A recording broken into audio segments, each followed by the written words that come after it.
Olá, aqui quem fala é o Ômega, e no vídeo de hoje estarei lendo o artigo de Alexander Dugin, de 1999, Os Arquétipos Raciais da Eurásia na Crônica de Oeralinda, onde ele faz um ensaio sobre a origem da raça nórdica, da raça negra e amarela na Crônica de Oeralinda. Fique com o vídeo.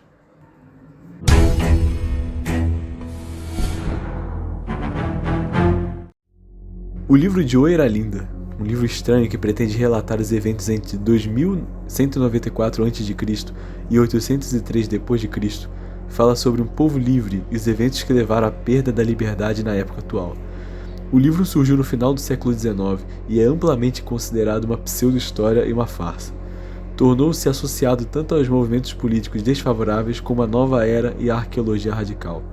É importante notar, por mais problemáticas que possam ter sido suas associações no século XX, que o trabalho precedeu o nacionalsocialismo alemão e a mania da nova era atlântica lemúria em meio século. Quer seja uma obra de criação intencional de mitos como O Senhor dos Anéis de Tolkien, ou uma revelação a nível nuclear da história profunda da Europa, a Oeralinda é uma obra que tem um poder visionário ressoante, como elucida esse ensaio de Alexander Dugin. A questão das camadas raciais no continente euroasiático tem ocupado muitos investigadores. A este respeito, existem as hipóteses mais remotamente conflitantes e, além disso, nenhuma delas é coerente e inteligível do ponto de vista tradicionalista, isto é, do que diz respeito à pré-história a qual remontam as origens da raça. As opiniões dos estudiosos modernos são tão absurdas e fantásticas, devido principalmente à influência da teoria evolucionista, que as suas teorias são ainda menos aceitáveis nessa esfera do que em todo o resto. Além disso, é reconhecido que mesmo dentro dos limites da tradição hoje, ainda é difícil encontrar teorias mais ou menos completas sobre as origens da raça. As perspectivas bíblicas que se referem à ascensão da raça a partir dos filhos de Noé, Sem, Ham e Jafé, está incompleta, ou sua interpretação plausível foi totalmente esquecida. É claro que seria extremamente interessante comparar as teorias judaica e cristã das raças humanas com um material ainda mais extenso, mas isso exigiria um trabalho totalmente separado. Aqui propomos considerar a interpretação mitológica da história da raça baseada na Crônica de Oeralinda, um documento da história dos Yngvaones, cuja autenticidade foi contestada na mesma medida em que muitos a defenderam. Trata-se de um mito, talvez nem mesmo de um novo mito, mas de um mito que apresenta a vantagem de sugerir uma redução confirmada pelas observações históricas mais gerais. Por outro lado, as várias interpretações desse mito tiveram um impacto tão significativo na história sociopolítica muito real do século XX, que só isso já o torna merecedor de uma consideração cuidadosa. A Crônica de Oeralinda continha, em termos básicos, os traços gerais que se tornaram, de forma vulgarizada e simplificada, o fundamento teórico do racismo alemão. Tudo que foi espalhado por inúmeras publicações de especialistas do problema racial nazistas é encontrado de forma concentrada nesse texto. As Três Mães. A Crônica de Oeralinda começa com uma descrição das origens das raças. Após a 12ª Jungfest, ela deu a origem às três donzelas. Lida era, Finda era, Fria era, Tex Fria, pois ela disse: sem liberdade, todas as outras virtudes servem para torná-los escravos e para desonrar sua origem. Tal é o paradigma fundamental da Crônica de Oeralinda. Três mães sagradas dão origem a três tipos sagrados, três cosmovisões psicológicas paradigmáticas. Os descendentes das três mães são nomeados de acordo: de Lida, os lídios; de Finda, os barbatanas; e de Fria, os frísios. Curiosamente, a África era conhecida como Líbia, ou Lídia, nos tempos antigos, como na época de Ptolomeu, e os lídios correspondiam à raça negra.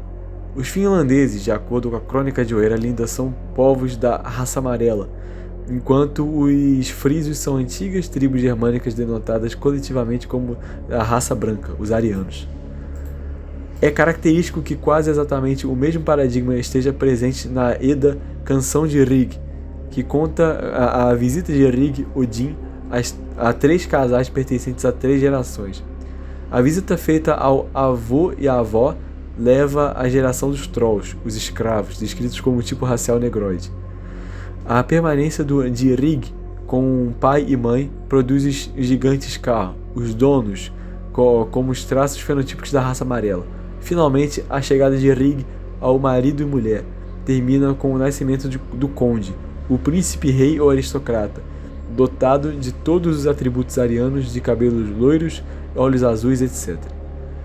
A canção de Rig termina nesse ponto, tendo descrito a estrutura sagrada das castas e runas da antiga sociedade germânica, mas a crônica de Oeralinda nos dá uma narrativa histórica mais detalhada, repleta de detalhes simbólicos importantes. Atlântida e Eurásia. O paradigma racial da crônica de Oeralinda possui uma estrutura geográfica clara correspondente à racial. Os lídios habitam o extremo sul e quase não são mencionados na crônica. O principal território geográfico onde a história sagrada da Oeralinda, o que se desenrola é a Eurásia, especialmente a sua região noroeste. O centro sagrado dos Frisios está situado no Atlântico Norte, em Oldland, ou Atland, isto é, o Velho País. A palavra Oldland ou Atland se assemelha peculiarmente à Atlântida. Após o naufrágio da Atlântida, esse centro é transferido para o Mar do Norte, para as terras situadas a norte da atual Holanda e Alemanha, que só foram inundadas muito mais tarde. Os Frisios, os filhos de Freya, os arianos, têm assim suas origens fora da Europa, sendo a sua morada original uma ilha sagrada. Os Finns, filhos de Finda, finlandeses, pelo contrário, representam os povos indígenas da Eurásia, que habitam todas as terras que se estendem desde a Sibéria profunda até a Península Ibérica. Os povos de Finda, portanto, são os eurasianos originais. A casa ancestral dos Frisios pode naturalmente ser chamada de Outland, no caso, Hiperbórea ou a Ilha dos Alegres, como o centro sagrado do Apolo solar. A localização ao norte das antigas terras arianas confirma todas as tradições sagradas dos arianos, como os Vedas e o Avesta. O ariano veja o país solar. O país polar, como os mitos gregos e alemães. A Eurásia, por sua vez, é apresentada como território de distribuição posterior dos Frisios. Além disso, a propagação dos Frisios sempre foi comparada à expulsão ou à assimilação da população indígena finlandesa. Segundo a crônica de Oeralinda, este paradigma das relações geográficas é fundamental para toda a história racial. Os Frisios são os recém-chegados e, portanto, portadores do conhecimento sagrado, os livres em Deus, Gotensfrien. Os finlandeses são os nativos que percebem esse conhecimento, os servos de Deus. Os lídios ocupam a posição periférica, meridional da estrutura continental e não entram em contato direto com os Frisios. Os tipos de cultura. As três raças sagradas paradigmáticas são diferenciadas não tanto por sinais externos ou peculiaridades psicológicas, mas por posições metafísicas que determinam as suas manifestações culturais. A crônica de Oeralinda sugere, portanto, as três variações de metafísica racial. Os filhos de Freya, os Frisios, arianos brancos, vivem num estado de democracia, entre aspas, primordial. A lei dos Frisios é interna e, portanto, são externamente absolutamente livres. O tipo religioso do Frísio é, portanto, naturalmente dedicado. Seu eu coincide com o espírito mundial. A fórmula sagrada do hinduísmo, Atman é Brahman, é melhor aplicada aos Frisios, cujo seu eu é identificado com o absoluto. Os Frisios são, portanto, amantes da paz, felizes e esclarecidos. Os Frisios adoravam o elemento feminino, a grande mãe branca, ou Freya, a personificação da gnose racial, a Sofia ariana, concedendo à mulher as funções sacerdotais de realizar rituais básicos e preservar o conhecimento sagrado. Cada povoado frísio tinha sua própria virgem, que atuou como sua mais alta autoridade sagrada. Este matriarcado nórdico, no entanto, era puramente intelectual, ou seja, a mulher que estava no seu centro, a deusa, a filha de Freya, e a sua encarnação era a concentração da ideia racial e da pureza divina dos frísios. O simbolismo sexual estava completamente ausente na cultura frisa, na medida em que a consciência frisa estava ao máximo próxima do intelecto puro e não tinha necessidade de resistência sensual à reflexão espiritual. dado que a ideia de liberdade era central para eles. Os frisios não tinham escravos. Os povos de Finda, os Finns, finlandeses, por outro lado, viviam em condições de hierarquia estrita. Eles eram senhores, servos e escravos, e suas leis eram cuidadosamente proscritas, implementadas apenas por meio da coerção autoritária. O deus deles existia fora deles. Eles eram guerreiros, agressivos e propensos a símbolos sensuais, sendo ídolos, fetiches e imagens de deuses característicos de sua cultura. Os finlandeses viviam sob o patriarcado. O homem estava no centro da civilização finlandesa e desempenhava funções sacerdotais e legislativas, enquanto as mulheres mantinham posições subordinadas e secundárias. Os símbolos físicos e a naturalização das estruturas primordiais do Logos eram característicos dos povos do simbolismo de Finda. Finalmente, os lídios não tinham qualquer leis claras, mesmo as externas. Eles obedeceram a impulsos caóticos e de acordo com o seu cosmos descentralizado. Não existia hierarquia. No centro de sua vida social estavam fragmentos de complexos sagrados, fins, enquanto a promiscuidade e o matriarcado semi-animalista eram característicos deles. Assim, os lídios muitas vezes passaram a ser escravos dos povos de Finda. Outro detalhe importante deve ser observado. Entre os frisios podiam ser encontrados criminosos que traíram as leis internas da raça espiritual, pois uma questão de hábito e por ditame da sua própria consciência, retiraram-se para o território especial que a crônica de Oeralinda referia como Inglaterra. Mas às vezes acontecia que os párias frisios chegavam aos povos de Finda e se tornavam sua casta superior, seus senhores e reis. Esses frisios formavam um tipo especial de povo, uma dinastia de mágicos, os magis, que colocavam a potência sagrada da raça frísia ao serviço dos interesses dos finlandeses. Esses magis tornaram-se reis sacerdotes e propriamente falando, as vicissitudes do conflito entre os frisios e os finlandeses na Eurásia só se tornaram tão profundas como resultado de tal traição racial dos magis, cujo intelecto deu a tribos finlandesas a chance de realmente competir com os frisios. Os magis, desprezando o povo finlandês, transformaram-nos em seus escravos e desenvolveram os princípios básicos de uma religião substituta que transmitiu o conhecimento sagrado dos frisios até a fé em deuses, espíritos e demônios. Os frisios e Nostrática. A migração dos frisios não foi apenas a propagação de ondas arianas ou indo-europeias em intervalos bastante previsíveis. Na crônica de Oeralinda, os filhos brancos de Freya correspondem às apresentações mais modernas das porto-tribos nostráticas, os portadores da proto-linguagem paradigmática da Eurásia e anteriormente daquela das terras polares, agora inundadas. Os povos indo-germânicos foram apenas a última onda histórica dos frisios, precedida por muitas outras ondas que lançaram as bases das culturas pré-dinásticas egípcias, suméria, proto-turca, cativeliana e até mesmo sino-tibetana. O intelecto nostrático das línguas eurasianas e norte-africanas correspondia ao paradigma tradicional hiperbóreo e frísio-nostrático, que, sendo transmitido a um ou outro povo do tipo frísio, em um outro povo pré-histórico, gradualmente degradou-se, tornou-se desapegado e perdeu sua semelhança com o primordial. Hieróglifos de cristal e posteriormente transformados em crenças em deuses, espíritos e demônios. Assim, a raça branca da Oeralinda não corresponde à histórica raça branca das raças indo-europeias, mas precede-a em muitos milênios. É importante notar que os filhos de Freya não apenas estabeleceram a base sagrada, linguística e mitológica para as culturas do tipo de Finda, mas eles próprios reverteram os efeitos deste tipo degradado. Assim surgiram as formas mistas de tradição fino-frísia, que, por um lado, incluíam cultos espirituais de uma cultura hiperbórea, enquanto, por outro lado, apresentavam características tipicamente asiáticas. Os hititas, citas, cimérios e celtas eram esses povos.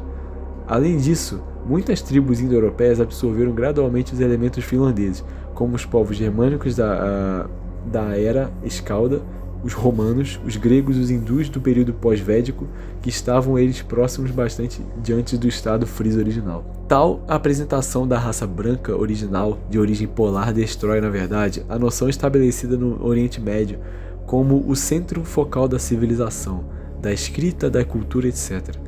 Além disso, na lógica da migração dos frísios, o Oriente Médio aparece como mais tarde, em termos de pré-história, centro de interação entre várias correntes de influência frísia que afluíram para a região, que literalmente todos os cantos do mundo que só então foram finizados, numa forma muitas vezes distorcida e não pura. Os lídios, Takars e amorreus vieram do Ocidente para o Oriente Médio, enquanto os povos proto-germânicos e proto-celtas vieram do Norte. Do Sudeste vieram os povos proto-turcos e proto-finlandeses, desta vez no sentido étnico historicamente restrito. Os etíopes vieram do Sul, e do Oriente vieram os elamitas, e mais tarde os persas e dravidianos. Assim, o famoso conceito de ex-Oriente Lux, ou luz do Oriente, ou fator fenício, no sentido cultural, acaba por ser não a fonte, mas a consequência distante, o somatório sincrético e simplista de vários aspectos da tradição frísia trazida para lá em versões finlandesas já misturadas e distorcidas que datam da época muito mais distante. Assim, o fator racial derivado da mitologia da Crônica de Oeralinda está de acordo perfeitamente com a teoria linguística nostrática moderna sobre a origem comum de todo o espectro das línguas eurasianas. Por outro lado, a relação dialética entre os tipos frísios e finlandeses na esfera das formas sagradas é fundamental para a compreensão das muitas transformações antigas dos complexos mitológicos e religiosos. O esoterismo branco e o exoterismo amarelo. A principal contradição da Crônica de Oeralinda é o confronto entre a cultura dos filhos de Freya e a cultura dos filhos de Finda. O significado deste confronto corresponde com surpreendente precisão ao que tem sido chamado de lado exotérico externo e esotérico interno da tradição.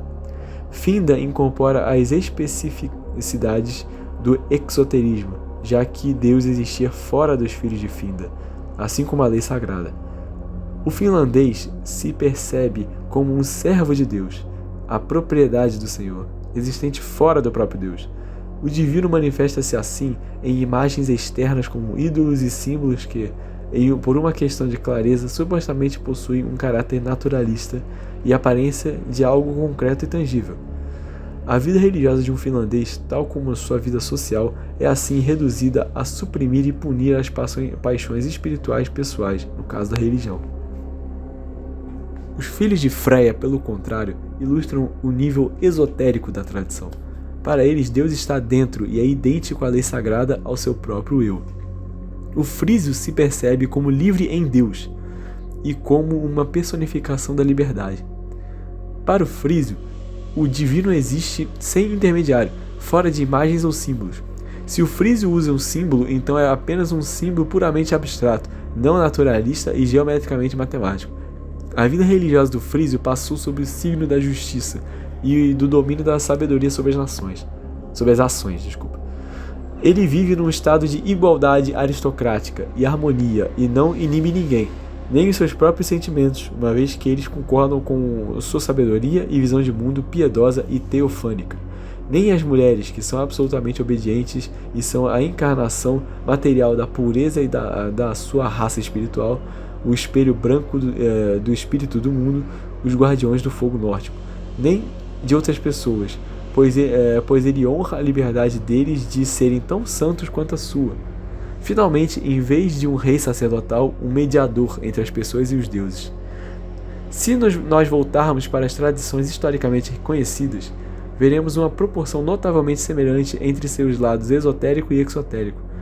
Em alguns casos, ambos esses aspectos coexistem sem conflito, nossos casos são contraditos um pelo outro, o que muitas vezes leva a guerras religiosas, reformas, cismas e aumento de heresias.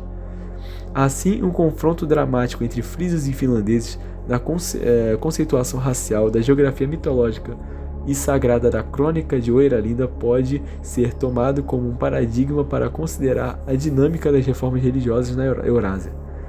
Um exemplo mais evidente disso é o confronto entre o cristianismo, uma tradição esotérica essencialmente frísia, e o posterior judaísmo residual, que reproduz em si todos os sinais mais característicos da sacralidade finlandesa. É também revelador que a zona de difusão histórica do cristianismo conhecida em grande medida como os territórios habitados pelos descendentes das últimas vagas das migrações frísias, que preservaram a memória do Deus interior, da Senhora Branca e a liberdade do Supremo dada por Deus, etc., mais claramente do que todos os outros povos finlandizados. A maioria das etnias euroasiáticas e norte-africanas, nas quais os elementos finlandeses é predominante, converteu-se ao Islã, que tem um caráter enfaticamente exotérico. Nesta nota, é extremamente revelador que os aspectos mais frísios da tradição islâmica, em particular o xiismo, que realça o papel místico de Fátima, a progenitora da raça divina dos imanes, a luz de Ali entre os crentes, a tese de Yahut e a dignidade dos próprios imanes, etc., capturaram as áreas predominantemente habitadas por indo-europeus, o Irã xiita, enquanto a maioria da etnia finlandesa, como os árabes e os turcos, são sunitas. Como hipótese, pode-se assumir que certas particularidades raciais estão por trás do fenômeno do sufismo islâmico, que é também uma forma sagrada do tipo distintamente frísio, embora o sufismo esteja difundido entre povos do tipo finlandês, que são, em sua maioria, muçulmanos. É possível que nas comunidades sufis estejam agrupados principalmente aqueles fragmentos rudimentares de outros grupos étnicos, que, depois de se dissolverem na massa geral, se distinguiram mais uma vez, isso tempo por motivos puramente espirituais em vez de critérios etnoculturais. A democracia e o totalitarismo. Os últimos 2000 anos de história da Eurásia e a dialética das transformações políticas nos estados da Eurásia também podem ser examinados a partir de uma perspectiva mitológica sobre os tipos raciais de acordo com a crônica de Oera-Linda. Todos os aspectos da igualdade aristocrática podem ser atribuídos ao arquétipo frísio, enquanto todos os sistemas autoritários, centralizados, tirânicos estão de acordo com o modelo finlandês. É claro que aqui, como em outros casos, são mais frequentemente encontradas versões mistas contendo elementos de ambas as estruturas, uma vez que os povos que atuaram nessas épocas eram quase todos racialmente mestiços, sem exceção. Portanto, só é possível falar de coisas relativas à variante frísia e relativas à variante finlandesa, nas quais as proporções desses dois elementos podem variar substancialmente.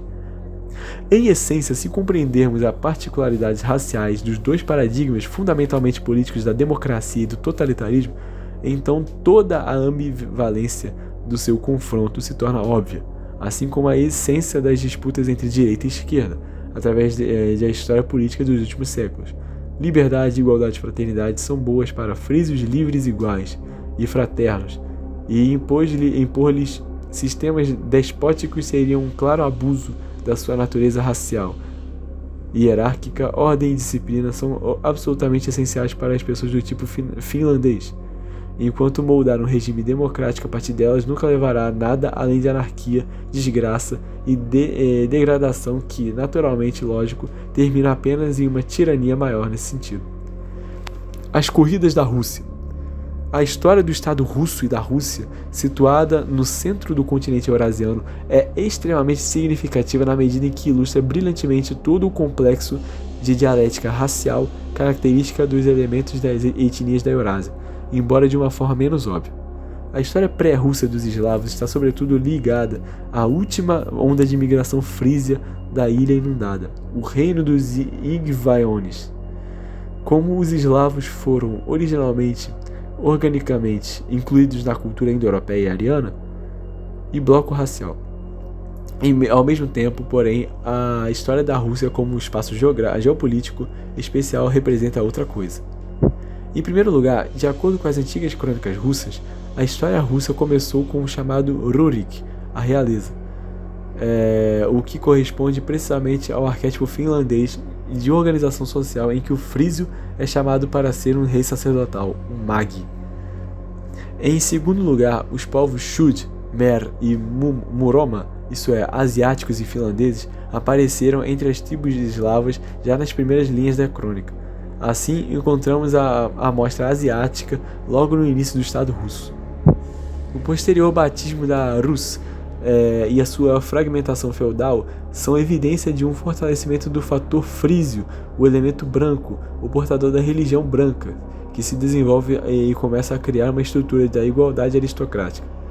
Neste período, foram postos em prática os elementos mais gnósticos e esotéricos da espiritualidade russa, sobre os quais é importante notar que em algumas terras da Rússia, e particularmente em Novgorod, e em geral no norte, o modelo frísio está profundamente enraizado e firme.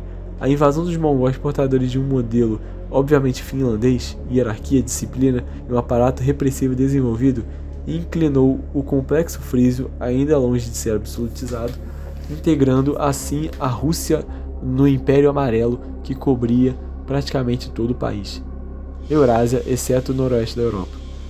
Mas o próprio Império de Gengis Khan ruiu devido à expansão do elemento aristocrático, mais uma vez o fator frísio, entre os seus governantes.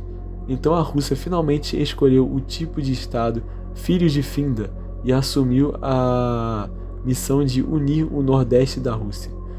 Até o fim do jugo mongol, a aristocracia russa foi constantemente perseguida pelos monarcas e o elemento frísio foi relegado à esfera puramente religiosa na igualdade e irmandade dos mosteiros ortodoxos. Depois de um longo e mais ou menos estável período imperial, com o óbvio domínio do complexo Filhos de Finda, o conceito democrático já completamente alheio ao tipo racial da população russa. As corridas da Europa. A zona europeia de conteúdo eurasiano está geograficamente mais próxima da Ilha Sagrada, centro de culto dos Filhos de Freia. Na verdade, o tipo cultural democrático é encontrado com muito mais frequência na história do que nas regiões asiáticas ou no norte da África.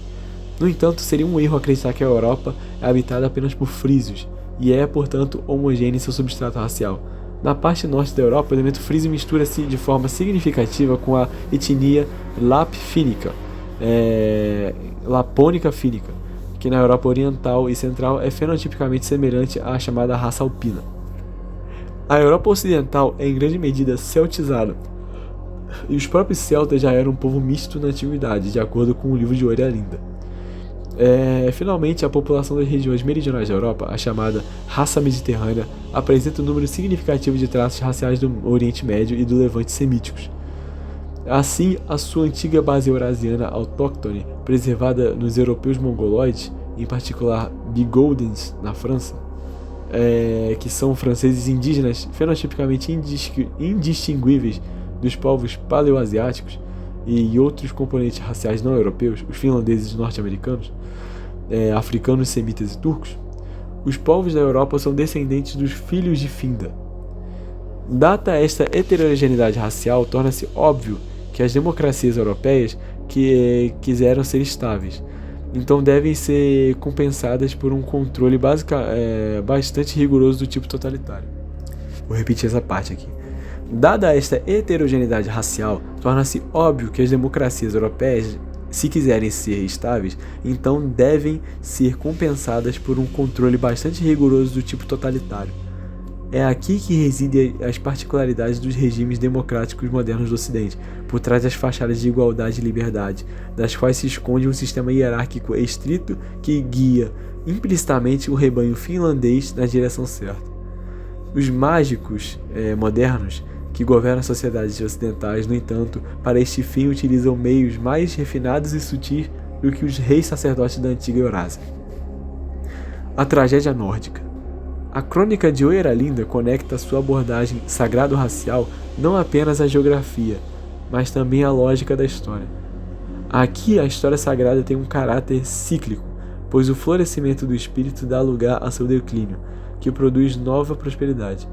No relato da crônica, os principais sujeitos da história antiga são os Filhos de Freia, cuja vitória é idêntica ao auge do mundo espiritual e cuja derrota é a sua queda. Para toda a história traçada pela crônica de Oeralinda, começa com o naufrágio da Atlântida, a velha terra, ou seja, a história do declínio dos frísios como uma trajetória descendente do ciclo. No início, a sua grande pátria, Atlântida, é destruída apenas para que as novas terras do Mar do Norte, que estavam em determinado ponto localizadas nas águas rasas do Dogger, afundassem. Mais tarde, são forçados a migrar para a Eurásia, onde se misturaram com as tribos dos finlandeses, ou são pressionados por elas. No final, os magis traiçoeiros declaram a sua verdadeira guerra aos frísios e nas suas invasões interrompem a tradição sagrada das Virgens Brancas. O último deles morre nas mãos dos magis, e o fogo sagrado nórdico morre. O que restaram dos frisos estão espalhados pela Eurásia ou navegam pelas terras desconhecidas. Uma história bastante curiosa do livro de Euralinda é a do marinheiro frísio chamado Inca, que parte para as terras distantes que nunca mais volta. Aqui vale a pena relembrar a teoria do historiador Jacques de Marot sobre a origem viking da civilização Inca, adoradora do sol. Seja como for, a linhagem dos frísios desce cada vez mais, enquanto os povos de Finda, pelo contrário, sobem e ganham ainda mais força. Segundo a profecia da última Virgem Branca, a desgraça dos frísios durará até o início do terceiro milênio, a partir do nascimento de Cristo. Nesse momento, o declínio dos frísios atinge seu ponto mais baixo, seu solstício de inverno, apenas para o espírito mundial, Virvanda, soprar mais uma vez seu Od, o seu sopro, no povo branco e reviver instantaneamente a civilização frísia. Isto é, reanimar a divina Freya e salvar todos os seus filhos e filhas fiéis. Assim, o ciclo racial dos frísios também possui uma perspectiva escatológica e um fim misterioso próprio. No abismo da sua queda, a etnia hiperbórea, esmagada por Finda e pelos mágicos traiçoeiros, ainda está destinada a ver grandiosa prosperidade da sua cultura nórdica e a recuperar a sua liberdade perdida, a liberdade em Deus. O retorno do mito. O paradigma racial da Crônica de Euralinda representa um modelo clássico de explicação mitológica de padrões históricos.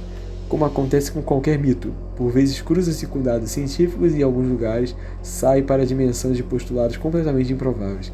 Mas no século XX, a esfera do mito não desapareceu na sequência da crítica positivista e do entusiasmo científico, mas pelo contrário, voltou a encontrar-se no centro das atenções.